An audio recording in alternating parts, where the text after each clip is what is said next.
Hello, welcome back. आज tally prime में payroll का पार्ट नंबर 5 को हम लोग आ रहे हैं। तो पहला वाला जो 4th चैप्टर में पेरोल का ऑलरेडी डिस्कशन कर चुका हूँ। जैसे कि इधर आपका कैसे कंपनी बना है, पेरोल ऑप्शन को फीचर को कैसे एक्टिव किया गया है, what is employee category, what is employee group, then employee कैसे बनाना है, देन यूनिट्स ऑफ वर्क क्या है, ठीक है। देन आपका अर्निंग पेड क्या है, डिडक्शन पेड क्या है, उसके बारे में हम लोग थोड़ा बहुत डिस्कशन कर चुके हैं, बराबर। तो जैसे कि इधर मैं यूनिट्स ऑफ वर्क के बारे में थोड़ा सा रिकैप कर लेता हूँ। Yes, I have already explained you regarding units of work in the earlier chapter. Okay, attendance register भी बना चुके हैं। उसके बाद हम लोग पे हेड भी बनाए, अर्निंग पे हेड, डिडक्शन पे हेड। अच्छा, कुछ पे हेड में छोड़ दिया था, उसको मैं फिर से बना रहा हूँ। तो जो जो अर्निंग पे हेड आप लोग बनाए थे एंड डिडक्शन पे हेड आप लोग बनाए थे उसको तो रखेंगे। उसके बाद तो छोड़कर और 3 ठो पे हेड आप लोग बना सकते हैं। इधर लिखिए। तो पहला पे हेड आपका है that is salary payable. Salary payable, उसको हम लोग पे हेड टाइप किसके अंदर रखते हैं, not applicable and under current liabilities, that is salary payable. Then दूसरा पे हेड बनाते हैं इन द नेम ऑफ आपका से पीएफ पेएबल, सैलरी पेएबल। तो पहला पे हेड हम लोग बनाए सैलरी पेएबल के नाम में, दूसरा पे हेड हम लोग बना रहे हैं पीएफ पेएबल के नाम में। उधर भी same process, pay type not applicable under current liabilities. Okay, then आखिरी में और एक पेड हम लोग बनाते हैं that is ESI payable, employee state insurance. ESI payable pay type not applicable रखते हैं under current liabilities, under current liabilities, बराबर। तो ये पेड बनाने के बाद हम लोग अभी कहाँ चलते हैं। पेड के नीचे देखिए क्या लिखा हुआ है, difference salary, that is called salary difference. So first of all, you should understand after what is a salary detail।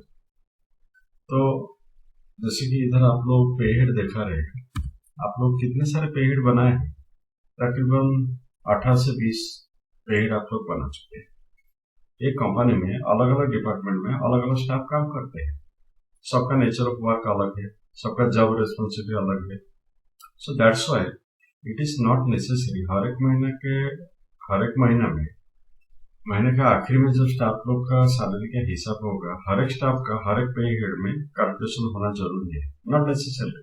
जैसे कि आपको छोटा सा एग्जांपल दे रहा हूँ, जो बंदा मतलब जो स्टाफ आपका प्रोडक्शन डिपार्टमेंट में काम करता है उन्हीं को ही ओवर टाइम मिलता है। सिमिलरली जो स्टाफ आपका मार्केटिंग सेक्शन में काम करता है उनको ही टीए मिलता है।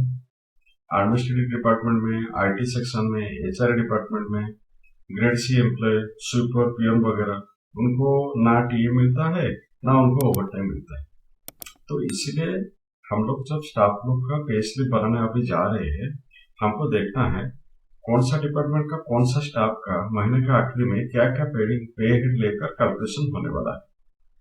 सो एक बार आप क्या क्या हेडिंग में स्टाफ का महीने का आखिरी में पे स्लिप आप बनाएंगे, एक बार हिसाब जोड़ देंगे, अगर इसको प्रॉपरली डिफाइन कर देंगे, आपको कैलकुलेशन करने के लिए ज्यादा दिक्कत नहीं होगा। सो let us make the salary मैं हर एक ग्रेड का, जैसे कि आपको मालूम है मैं इधर 3 ग्रेड में स्टाफ का कैटेगराइजेशन किया था, grade A staff, grade B staff, grade C staff and अलग अलग डिपार्टमेंट।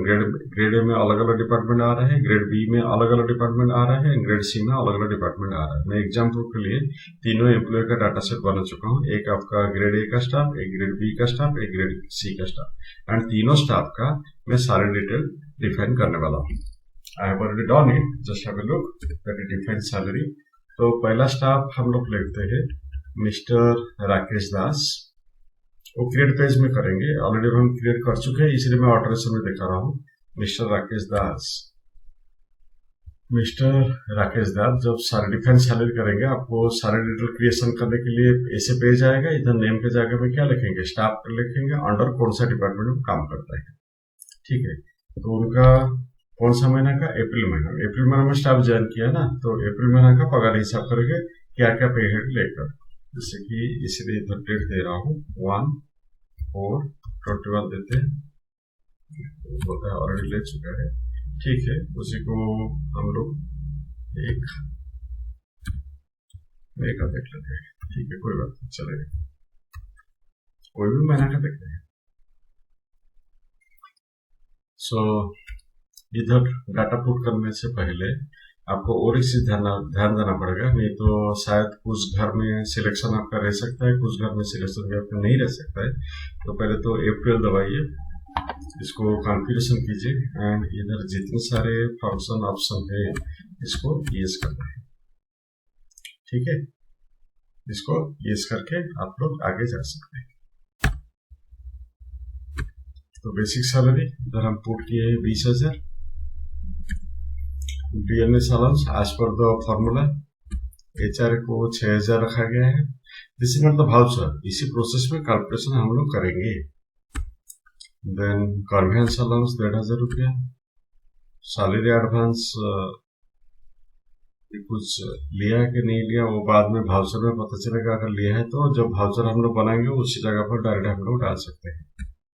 एंड ESI 0.75 के हिसाब से डिडक्शन होगा, PF 12% के हिसाब से डिडक्शन होगा एम्प्लॉय का अकाउंट से। देन एम्प्लॉय का PF एंड ESI को कंट्रीब्यूशन 3.75 एक फिगर आएगा, 8.33 का आएगा, 3.67 आएगा। देन ऑफकोर्स ग्रेचुटी मिलेगा। परमानेंट स्टाफ 5 साल से ज्यादा नौकरी जब करेगा उनको ग्रेचुटी एलिजिबिलिटी आ जाएगा। और no overtime, no reimbursement to medical expenses, क्योंकि ऑलरेडी इधर ESI अमाउंट दिया गया है। ESI also cashless medical facility, तो नो बोनस। तो हम लोग माना कि बहुत सारे पे हेड किए थे, बट दैट डजंट मीन सब पे हेड सब स्टाफ के लिए हर एक महीने में कैलकुलेशन होगा। सो एंड पर लिस्ट कर लेते हैं। तो जैसे राकेश दास का हम लोग सारे डिटेल बनाए हैं, वही हिसाब से दूसरा स्टाफ लिखते हैं रमाकांत पंडा, जो कि प्रोडक्शन डिपार्टमेंट को बिलोंग करता है, प्रोडक्शन डिपार्टमेंट को। ठीक है, बराबर। तो उनका बेसिक सैलरी 15,000 रखते हैं, D as per the formula calculation. Then आपका HR है 4,500 रुपया रखते हैं, कन्वेंस 1,000 रुपया। बाकी तो ये जैसे जैसे था ऐसे था। हाँ, इधर एक नया चीज आपका एडिशन हुआ, लास्ट को देखिए, that is called over time. तो ओवर टाइम अमाउंट, क्योंकि जैसे कि आपको मैं बता रहा था, जो बंदा आपका प्रोडक्शन डिपार्टमेंट में काम करते हैं उनको ओवर टाइम अगर वो ले रहा है उनको ओवर टाइम मिल सकता है। तो पर घंटा का 500 रुपये ओवर टाइम अमाउंट हम लोग फिक्सेशन किए हैं, बराबर। तो ये सेकंड स्टाफ का सारे डिटेल बन चुका है। अभी हम तीसरा स्टाफ जिसका नाम है हरिदास, जो कि ग्रेड C एम्प्लॉय है, उनका भी सारे डिटेल बनाकर देख लेते हैं कि उनका बेसिक सैलरी 10,000 रुपया, कन्वेंस उनको 500, DNS हॉस्पिटल कैलकुलेशन, बोनस जो बाद में हिसाब होगा, HR 2,500 रुपया महीना, ग्रेचुटी पैसे तो मिलेगा ही मिलेगा। देन आपका जो ESI deduction, PF contribution, ESI contribution जैसे था ऐसे आपका कैलकुलेशन होगा, क्योंकि स्टैट्यूटरी ये सब आपका क्या हुआ है, स्टैट्यूटरी डिडक्शन, स्टैट्यूटरी कंट्रीब्यूशन, ऐसे कैलकुलेशन आपका करने वाले हैं। तो इस प्रणाली में आपका कंपनी में जितने सारे स्टाफ लोग काम करते हैं, सब स्टाफ के लिए आप लोग को सैलरी डिटेल बनाना पड़ेगा। तो ये जब सैलरी डिटेल अभी बन गया है, हम लोग वाउचर बना सकते हैं। बट वाउचर बनाने से पहले जो अकाउंट्स ऑफिसर कौन सा बेसिस में वाउचर बनेगा, that depends upon attendance register. So जो स्टाफ लोग का सैलरी स्लिप महीने का आखिर में बना जाता है, टू डिपेंडेंट फैक्टर, एक है आपका सैलरी डिटेल, दूसरा है आपका attendance register. So let us make attendance register first, then go to make the salary details. तो अटेंडेंस रजिस्टर करने के लिए हम लोग कहाँ जाएंगे, इधर अभी वाउचर को आ जाइए, ये ट्रांजेक्शन के अंदर अभी वाउचर को आ जाइए। वाउचर के अंदर दाएं तरफ देखिए क्या लिखा है, अदर वाउचर F10, अभी F10 दबाइए, सबसे नीचे देखिए दो ऑप्शन लिखा हुआ है, एक है आपका अटेंडेंस, दूसरा है आपका पेरोल वाउचर। तो पहले तो अटेंडेंस रजिस्टर बना, तो अटेंडेंस रजिस्टर तीनों स्टाफ का बना लेते हैं। जैसे कि पहले अटेंडेंस रजिस्टर आपका राकेश दास का अटेंडेंस खाता शो करता है इसी महीना वो एब्सेंट रहा है कितना दिन, इस महीना वो एब्सेंट रहा कितना दिन, 3 दिन एब्सेंट रहा। फिर से अगेन राकेश दास का नाम चॉइस करते हैं, ये क्या शो करता है, वो इस महीना में कितना दिन सिक लीव लिया है, 2 दिन लिया है। तो प्रेजेंट वाला डाटा आपका रजिस्टर में मेंटेन करने का जरूरत नहीं, क्योंकि हिसाब अपने आप निकल जाएगा, सीधे से हाथ है। अगर स्टाफ आपका 3 दिन एब्सेंट रहा, सो इट इज अंडरस्टूड वो 27 दिन तो प्रेजेंट आएगा, क्योंकि इधर उनका खाता में क्या दिखा रहा है, वो 3 दिन एब्सेंट रहा तो 27 दिन प्रेजेंट रहा। असल में वो 5 दिन नहीं आया, बट उनमें से 2 दिन उनको सिक लीव के हिसाब से छुट्टी दिया गया, दैट इज पेड लीव, पगार के साथ छुट्टी। तो इसीलिए 2 दिन अकाउंट को नहीं लिया गया एब्सेंट का, 3 दिन अकाउंट को लिया गया। ठीक है, तो ये गया आपका राकेश दास का। तो उसके बाद रमाकांत पंडा का अटेंडेंस रजिस्टर चेक कर लेते हैं। रमाकांत पंडा इसी महीना 5 दिन एब्सेंट रहा। ठीक है, फिर से अभी रमाकांत पंडा का डाटा चॉइस करते हैं। रमाकांत पंडा इस महीना आपका ओवर टाइम दिया है 10 घंटा। फिर रमाकांत पंडा इस महीना आपका सिक लीव दिया है 1 दिन। ठीक है, तो 5 दिन के बदल में उनका 5 दिन एब्सेंट रहा है, 6 दिन असल में एब्सेंट था, 1 दिन तो छुट्टी मिल गया। ठीक, ये है आपका रमाकांत पंडा का अटेंडेंस रजिस्टर का रिकॉर्ड। देन अभी हरिदास, उनका अटेंडेंस चेक कर लेते हैं। इसी महीना वो 10 दिन एब्सेंट रहा। फिर से अभी हरिदास चॉइस करते हैं। हरिदास इस महीना आपका सिक लीव लिया है 5 दिन, मतलब वो असल में 15 दिन एब्सेंट रहा, बट उसमें से 5 दिन उनका छुट्टी के साथ, पगार के साथ छुट्टी सैंक्शन हुआ सिक लीव की वजह से, पर 10 दिन उनको छुट्टी नहीं मिला, इसलिए 10 दिन का पगार उनका सैलरी से कटेगा और उनको ओवर टाइम वगैरह कुछ नहीं मिलेगा। तो इस प्रणाली में आप हर एक स्टाफ का अटेंडेंस रजिस्टर चेक करके आपको आगे जाना पड़ेगा। सो ये सब कुछ करने के बाद अभी हम लोग तैयार है वाउचर करने के लिए। कौन सा वाउचर करेंगे? पेरोल वाला वाउचर। ठीक है, पेरोल वाला वाउचर कर सकते हैं। तो उसके लिए फिर से कहाँ जाते हैं, अटेंडेंस रजिस्टर बनाने के बाद अभी अदर वाउचर को आ जाइए। अदर वाउचर में अभी सिलेक्शन कीजिए किसको, पेरोल के ऊपर। तो पेरोल में अभी स्टाफ को बैंक से, कंपनी का बैंक से पैसे दिए थे, कंपनी का बैंक कहाँ है, HDFC में है मान लो। तो कौन से स्टाफ को दिया जाता है, ग्रेड ए स्टाफ को दिया जाता है। तो ग्रेड ए का स्टाफ कौन है आपका, राकेश दास। ठीक है, बराबर। तो राकेश दास का हिसाब आपका कैसे होगा, ऑटोमेटिक प्रोसेस में हम लोग करेंगे, क्योंकि जो रियल फील्ड में आप लोग काम करेंगे ना, एक एक करके, ऑफकोर्स एक एक करके सब स्टाफ का पे स्लिप आपको निकालना पड़ेगा। But thing is that calculator लेकर हिसाब करने की कोई जरूरत नहीं, ऑटोमेटिकली आपका कैलकुलेशन आ जाएगा। जैसे कि इधर आप लोग क्या देख रहे हैं, इधर दाएं तरफ ऑप्शन देखा है control plus save, that is autofill. Autofill के ऊपर मार्च दबाए, क्या करेंगे, payroll autofill, that is salary, कौन सा डेट से कौन सा डेट तक आप सैलरी दे रहे हैं, दैट इज 1 आपका 4/21 से लेकर 1/5/21। असल में 1 तारीख से 30 तारीख देना चाहिए, बट ये तो आपको मालूम है एजुकेशन पैक है, तो इधर तो हम पूरा डेट दे नहीं पाएंगे, इसलिए हम आधा देते हैं, 1 तारीख से 1 तारीख से दे रहे हैं। तो ये कैटेगरी क्या था, this is grade staff. Then group क्या था आपका, से finance department, employee name that is salary payables, that is salary payable. So here cost में कैलकुलेशन। ठीक है, देखो ग्रेड स्टाफ का हिसाब आ चुका है।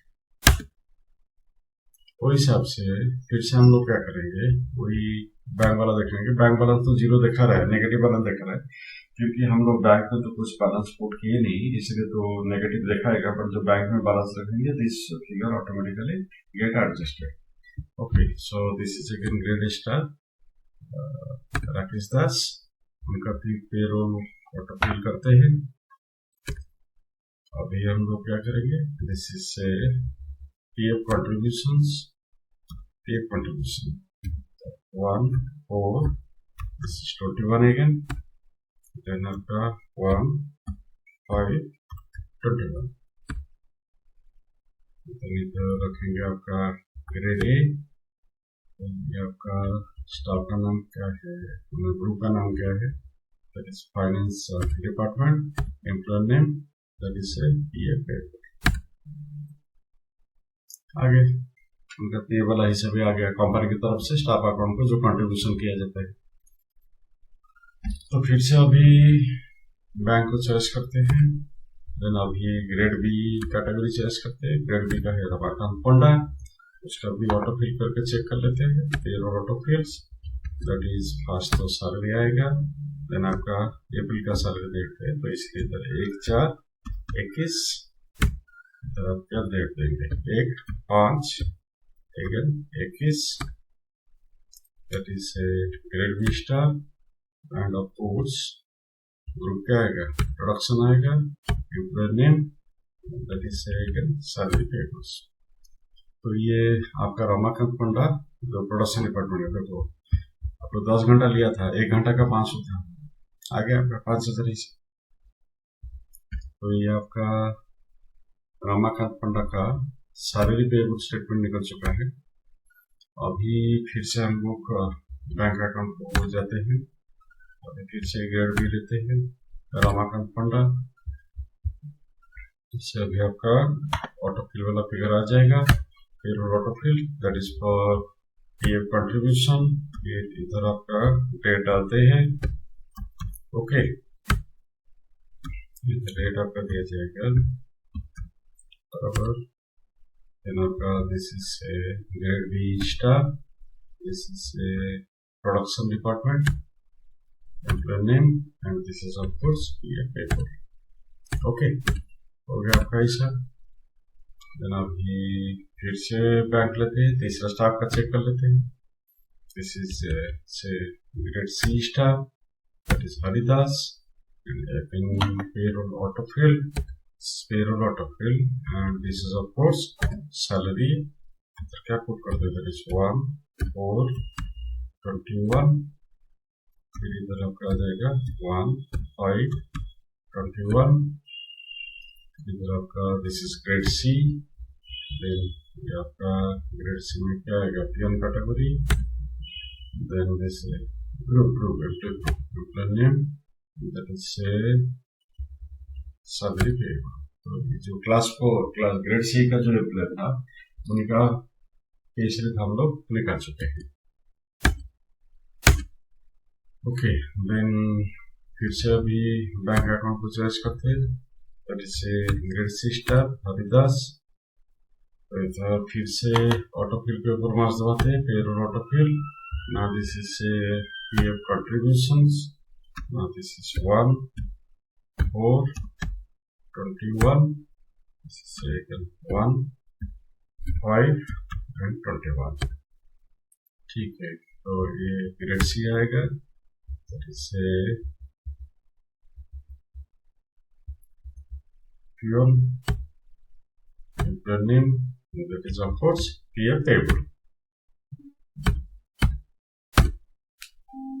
ठीक है, तो मार्क माय वर्ड, इधर हम लोग जो वाउचर कुछ बना चुके हैं, तो क्या क्या बना है चेक कर लेते हैं। तो डे बुक वाउचर, इधर तो तीनों का अटेंडेंस रजिस्टर बनाए हैं, तो तीनों का अटेंडेंस रजिस्टर बनने के बाद तीनों के लिए हर एक के लिए 2-2 वाउचर, एक है आपका सैलरी पेबल, दूसरा आपका पीएफ पेबल, इसीलिए ध्यान से देखिए हर स्टाफ का 2-2 वाउचर दिखा रहा है बराबर। तो मार्क में वर्ड जो आपको अभी थोड़ी देर पहले बता रहा था, दैट इज पीएफ पेबल और सैलरी पेबल, मतलब इधर ना आपका सैलरी दिया गया ना पीएफ आपका दिया गया, असल में इधर हम लोग क्या कर रहे हैं, कितना सैलरी देना है हर डिपार्टमेंट का स्टाफ लोग को, कि कितना पीएफ देना है, उसी का हिसाब हम लोग निकाले, उसी का हिसाब हम लोग निकाले। अभी हम लोग जब तक पेमेंट वाउचर नहीं कर रहे तो सैलरी सही मायने में स्टाफ को दिया गया कि नहीं दिया गया कोई रिकॉर्ड नहीं है। उसके पहले मैं थोड़ा सा चेंज कर लेता हूँ। अभी इसके मार के फिर से अभी क्रिएट ऑल्टर को चला जाता हूँ। इसको ऑल्टर करूंगा, लेजर को, कौन सा लेजर को, मेरा बैंक लेजर को, क्योंकि मेरे को स्टाफ लोग को पगार देना है। मेरा बैंक में तो कुछ ओपनिंग बैलेंस मेरे को रखना है, इसे फॉरगेट। तो ओपनिंग बैलेंस इधर में रख लेता हूँ 5 लाख रुपये, 5 लाख रुपये ओपनिंग बैलेंस रख लेता हूँ। तो उसमें क्या होगा, अगर मैं ओपनिंग बैलेंस इधर पुट कर दिया ना, अभी मैं डेब्यू जाकर चेक कर सकता हूँ, मेरा नेगेटिव बैलेंस नहीं दिखा है। ठीक है, मेरा बैलेंसिंग हो गया, क्योंकि बैंक के जरिए में स्टाफ लोग को इतना पेमेंट दिया जाएगा, अभी तक नहीं दिया गया। तो इसलिए फिर से भाउचर को आते हैं, भाउचर को आकर इधर कौन सा क्यू दबाएंगे, F5, that is payment vouchers. ठीक है जी, तो पेमेंट वाउचर तो करेंगे, तो कौन सा अकाउंट से पेमेंट करेंगे, बैंक से ही पेमेंट करेंगे। ठीक है, देखो जैसे कि आपको बोल रहा था, मैं बैंक में ओपनिंग बैलेंस कितना रखा था, 5 लाख रुपए रखा था। मेरा अगर जो पेबल वाला वाउचर, अभी 6 वाउचर में थोड़ी देर पहले मैं बनाया, अगर पेमेंट स्टाफ को हो गया होता तो इधर 5 लाख से बैलेंस कट गया होता, और अभी देखा रहा है मतलब टू पे, ये पेबल अकाउंट में अभी तक है, अभी तक स्टाफ लोग को पेमेंट किया नहीं गया। तो इधर भी आप लोग ऑटो फिल करेंगे, तो ऑटो फिल करके क्या करेंगे, पेरोल ऑटो फिल करेंगे। ओके, तो इधर आप लोग तो पेरोल ऑटो फिल करेंगे, देन प्रोसेस फॉर, ये आप ऑटो फिल पेमेंट वाउचर को क्यों कर रहे हैं, ये सैलरी पेमेंट के लिए ही प्रोसेसिंग कर रहे हैं। तो ये सैलरी पेमेंट के लिए इसको प्रोसेसिंग किए है, तो डेट क्या है आपका 1/4/21, देन आपका 1/5/21। तो आगे आपका डेट, वाउचर डेट, अप्रैल का पगार मई में दिया जाएगा ना, प्राइमरी कॉस्ट कैटेगरी। ठीक है जी, ये आपका ऑल आइटम्स। देन क्या करेंगे, आपका सैलरी पेबल करेंगे ना ESI पेबल करेंगे। तो पहले तो सैलरी पेबल में देख लेते हैं, सैलरी पेबल में पहले चेक कर लेते हैं बैंक से। Use mode of payment, transaction type yes और no, mode of payment transaction type yes और नो। ठीक है, देखो अभी हमको पेमेंट करना पड़ेगा। तो टोटल सैलरी बोलो तीनों स्टाफ के लिए, ये एक स्टाफ का नहीं देखा रहा है, क्योंकि हम थोड़ी देर पहले जो ऑटो फिल किए थे स्टैट्यूटरी सैलरी पेमेंट, इसको हम क्या किए थे, ऑल आइटम्स, मतलब जितने से स्टाफ का ट्रांसेस्टर एंड क्या बनाया गया, सारे डिटेल सब स्टाफ का इकट्ठा हिसाब वो देखा रहा है। तो दिखाने का मतलब है ये वाला कैलकुलेशन कर, फिर से देख लीजिए। अब मैं वाउचर को आ गया हूँ, अभी पेमेंट वाउचर में हूँ, इधर अभी ऑटो फिल, अच्छा स्टैट्यूटरी पेमेंट में ना, तो जीएसटी वगैरह कुछ नहीं है, इसको पेरोल ऑटो फिल में रखेंगे, दैट इज सैलरी पेमेंट्स।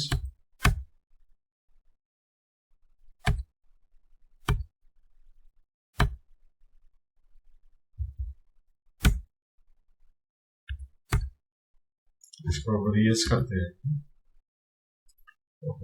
अच्छा चेक के जरिए में interbank transfer, refund transfer, bank to bank, interbank transfer, check.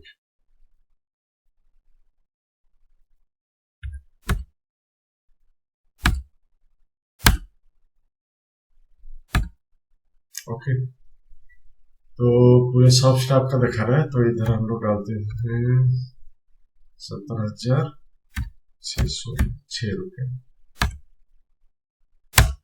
बढ़िया है, सब स्टाफ का इकट्ठा आ गया है।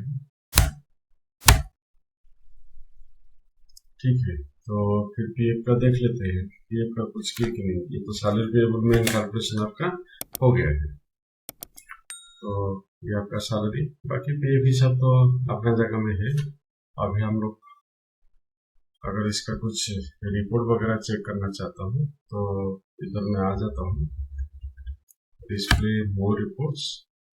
डिस्प्ले मोर रिपोर्ट्स के अंदर इधर आपको क्या मिलेगा, this is payroll reports. Payroll report में आप मतलब बहुत सारे चीज देख सकते हैं, जैसे कि आपका पे स्लिप, पे sheet, attendance sheet, payment advice, अगर कुछ आपको पैसा नहीं दिया गया है, और पेरोल स्टेटमेंट। तो पहले तो पेरोल स्टेटमेंट चेक कर लेते हैं। तो पेरोल स्टेटमेंट के हिसाब से तो क्या दिखा रहा है, सबका दिखा रहा है पेरोल स्टेटमेंट। देखो इधर हरिदास का बेसिक कितना है, ईपीएम था ना, वो ऑप्शन के हिसाब से काट कर इतना दिखा रहा है। राकेश था 20,000 से 10,000 से माइनस होकर ऑप्शन के हिसाब से इतना दिखाया। देन बेसिक सैलरी का तो जो स्टाफ बनाए हैं, हर स्टाफ का जो फ्रैक्शन कैलकुलेशन आया था वो अभी सब दिखा रहे थे। 20,000 के ऊपर ऑप्शन मतलब वैल्यू कट गया, फिर 15,000 के ऊपर प्रोमा कंपना का ऑप्शन वैल्यू चला गया। और एक देख लेते हैं डीएनएस अलाउंस। तो ठीक है, तीनों का डीएनएस अलाउंस 20-20% जो आपका हिस्सा में आ गया, ये अपने आप कैलकुलेशन हो जाता है ना। ईडीए कंट्रीब्यूशन, इसको तो कुछ करना नहीं है। देन से आपका ये 12%, ठीक है, ये आपका पी वाला हिसाब दिखाएगा, दिखाता है पी वाला हिसाब। ये 3.67 वाला कैलकुलेशन, ये भी वैल्यू दिखा रहा है। इसे बस चेक करना है, जो आप लोग किए हैं उसी को आप दोबारा चेक कर रहे हैं इंडिविजुअली। ये सही कंट्रीब्यूशन, पेंशन स्कीम कंट्रीब्यूशन 8.33% के हिसाब से जो वैल्यू आपका है, असल में भाउचर में ऑलरेडी हम लोग बना चुके हैं, तो इसको आप दोबारा चेक करें। बाकी ये सही तो स्टाफ सैलरी को इन्फ्लुएंस करता नहीं है, इसलिए वो नहीं दिखा रहा है। देन ऑफकोर्स आपका एचआर वाला वैल्यू भी हम लोग इधर चेक कर रहे हैं। देन ओवर टाइम बस एक ही स्टाफ का था 5,000 रुपये, वो भी दिखा रहा है, सही है। देन आपका पीएफ पेएबल, इस तीनों का पीएफ वाला अकाउंट, वो भी वैल्यू इधर हम लोग चेक कर दिए, ठीक है, बराबर। रिइंबर्समेंट कुछ तो कैलकुलेशन हुआ नहीं है। देन आपका सैलरी पेएबल, ये तीनों स्टाफ का जो 17,606 का हिसाब आ गया, जो बोल रहा था ना, जो पेमेंट वाउचर की कितना दिखा रहा था 17,606, ये तो अभी देखा गया। हरिदास को इतना देना है, राकेश दास को इतना देना है, रमाकांत फटा को इतना देना है। तो ये तो हो गया आपका पेरोल स्टेटमेंट। अभी हम लोग पे शीट को आते हैं। ऑल आइटम्स देखो, ये आपका पे शीट, पूरा आपका हिसाब आपका आएगा, जो जो आपका बेसिक कितना है, कन्वेंस अलाउंस कितना है, डीएमएस अलाउंस कितना है, एचआरए कितना है, ओवर टाइम कितना है, टोटल अर्निंग कितना है, टोटल डिडक्शन कितना है, सब वैल्यू जो जो आप पेबल अकाउंट में कराए थे, अपन पेमेंट किए हैं, उसके बाद ये आपका हिसाब आपका अपने आप आ चुका है, बराबर। ये तो गया आपका क्या,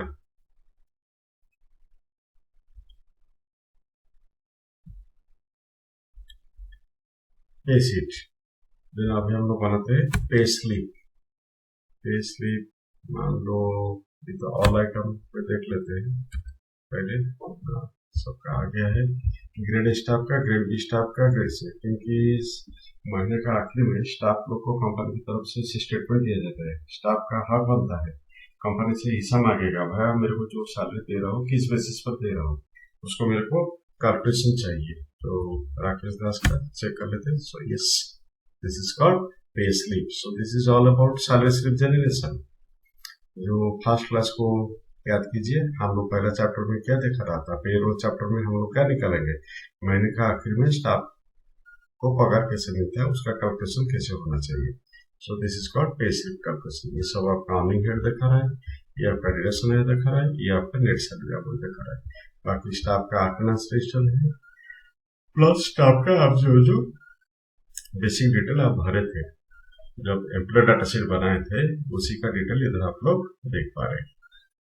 ये पहला स्टाफ का, नहीं तो अगर आप चाहे तो पे स्लिप ऐसे बना सकते हैं, जैसे कि आपका ग्रेड स्टाफ का किसका, राकेश दास का, सेम चीज, both way it is equal. आप जिधर भी जाए वही जगह पर आप लोग पहुंच पाएंगे। ठीक है, सो this is all about payroll calculations in tally prime. तो अगर मेरा वीडियो आपको पसंद आ रहा है उसको लाइक कीजिए, शेयर कीजिए एंड सब्सक्राइब करने के लिए भूलिएगा मत, बेल आइकन दबाकर। Thank you and good bye.